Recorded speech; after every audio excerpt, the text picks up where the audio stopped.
Telephone bills, a big problem for a lot of people. One, you don't understand them, and two, you don't want to pay them because they seem so big. Doesn't matter whether it's wireless or it's landlines. Either way, you can pay too much without knowing what you're doing. On the line with us right now, an expert in how to cut your phone bill, especially if you're talking about a business or other entity that has multiple phone lines. His name is Dan Aylward with Abilita. Good morning, Dan. Morning, Walt. How are you doing? Very good, thank you. Your job basically is to walk into businesses and associations and organizations and tell them how to save money on their phone bill without cutting the service. Are you usually able to do that? Yeah, I'd say 9 times out of 10 we're finding savings that they quickly accept, and we're the ones who help implement it to make sure it goes as it's supposed to. How is that? Why is it possible for you to cut phone bills 90% of the time? Well, 5 to 35% of companies overspend in their spending, and telecom costs typically stay in the top 5 expenses for businesses. So we look for a couple ways. I mean, yes, it's local line, it's long distance, it's cellular, and the technology is changing. Mergers are happening all the time, and businesses are either growing or they're downsizing. It's a pretty dynamic thing, as you know. Now, when you talk about cutting their phone bills, you're not talking about necessarily eliminating lines, but rather getting them onto better rate plans. It could be either one. So, for example, sometimes you do need to cut lines because you need to have a good inventory of what's going on. Lines are out there that are used for modems, or sometimes they're just added as needed, but then later people find out that they're not needed anymore. But like you said, there are other ways too. Sometimes you look to other providers. Sometimes the contract is ended as well, and you need to stay on top of it in those areas. So it's good to get a good apples-to-apples comparison and know what you're paying for. Is it possible to negotiate phone rates with the phone companies, both wireless and landlines, or is what you see what you get? Depending on the size of the company. So obviously, the more leverage you have, if you're a larger company, the more you're spending per month. The smaller companies, you kind of take a choice of A, B, or C. What's nice is, since 1996, the Telecommunications Act here in Michigan has opened things up, and that's been revisited 10 years later, last year.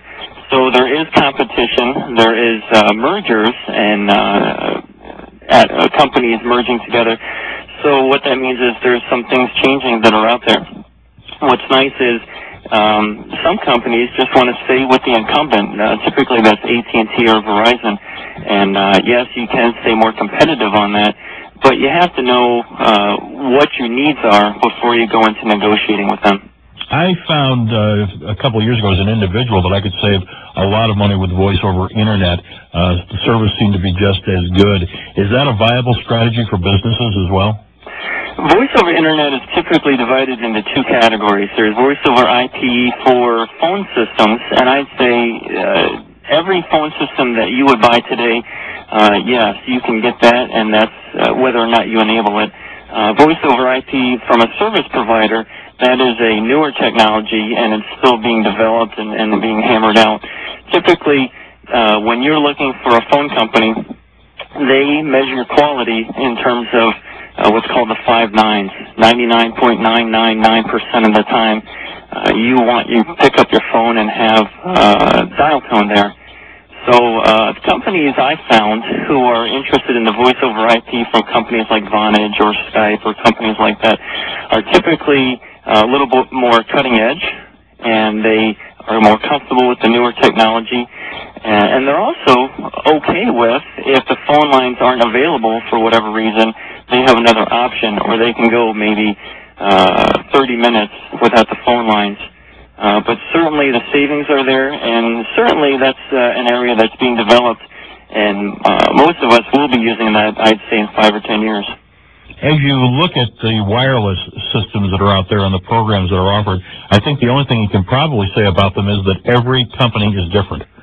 And that's going to make people crazy. That's right. And my opinion when it comes to cell phones and wireless devices is you're really managing the person because they can use it so many different ways.